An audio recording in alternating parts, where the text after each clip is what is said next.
วันนี้นะครับเป็นโอกาสของบริษัทอีกครั้งหนึ่งเราได้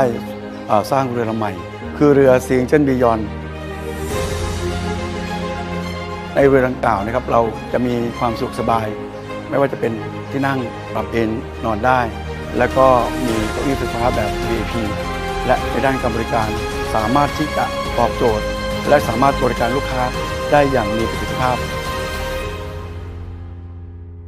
Audio Jungle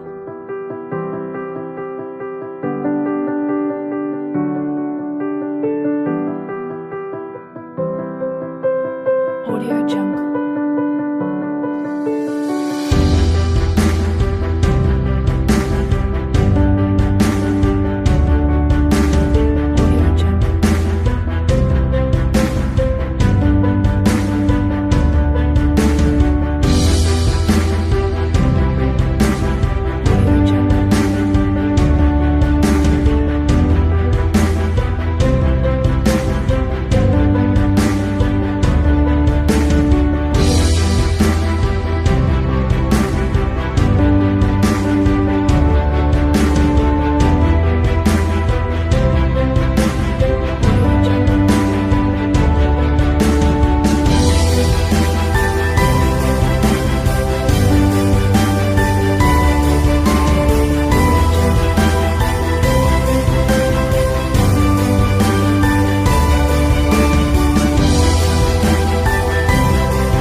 Audio Jungle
Audio Jungle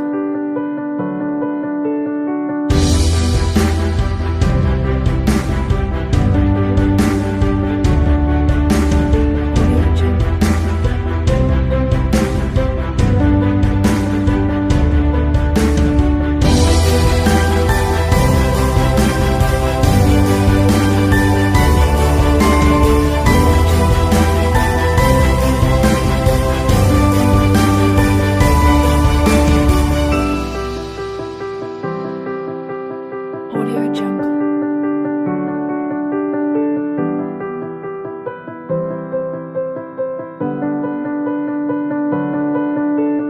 Audio Jungle ในฐานะผมเป็นผู้บริหารก็ต้องขอบพระคุณเคาน์เตอร์ทัวร์เอเจนซี่บริษัททัวร์ต่างๆที่ให้โอกาสเรารับใช้ทุกท่านเป็นระยะเวลายาวนานจนถึงทุกวันนี้หวังว่าในอนาคตนะครับเราได้ร่วมมือกันในการดูแลลูกค้าของเราด้วยความปลอดภัยอย่างมีความสุขและพึงพอใจขอบคุณมากครับ